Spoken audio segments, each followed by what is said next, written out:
വചനയാത്ര ഉൽപ്പത്തി 13-ാം അധ്യായം. അബ്രാമും ലോത്തും.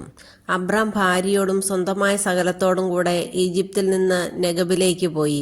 ലോത്തും കൂടെയുണ്ടായിരുന്നു. അബ്രാമിന് ധാരാളം കന്നുകാലികളും സ്വർണവും വെള്ളിയും ഉണ്ടായിരുന്നു.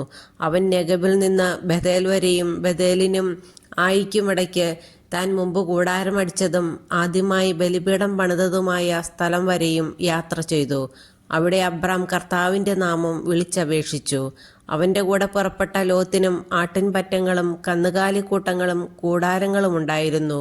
അവർക്ക് ഒന്നിച്ചു താമസിക്കാൻ ആ ദേശം മതിയായില്ല. കാരണം അവർക്ക് വളരെയേറെ സമ്പത്തുണ്ടായിരുന്നു. ഒന്നിച്ചു പാർക്കുക വയ്യാതായി.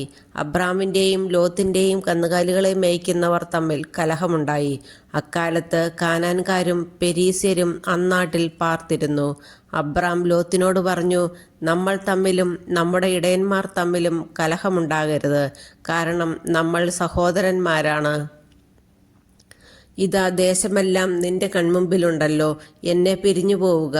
ഇടതുഭാഗമാണ് നിനക്ക് വേണ്ടതെങ്കിൽ ഞാൻ വലത്തേക്ക് പൊയ്ക്കൊള്ളാം. വലതുഭാഗമാണ് നിനക്കിഷ്ടമെങ്കിൽ ഞാൻ ഇടത്തേക്ക് പൊയ്ക്കൊള്ളാം.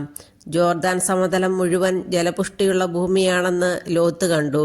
അത് കർത്താവിൻ്റെ തോട്ടം പോലെയും സോവാറിന് നേരെയുള്ള ഈജിപ്തിലെ മണ്ണുപോലെയുമായിരുന്നു. കർത്താവ് സോദോമും ഗൊമോറയും നശിപ്പിക്കുന്നതിന് മുമ്പുള്ള അവസ്ഥയായിരുന്നു അത്. ലോത്ത് ജോർദാൻ സമതലം തെരഞ്ഞെടുത്തു. അവൻ കിഴക്കോട്ട് യാത്ര തിരിച്ചു.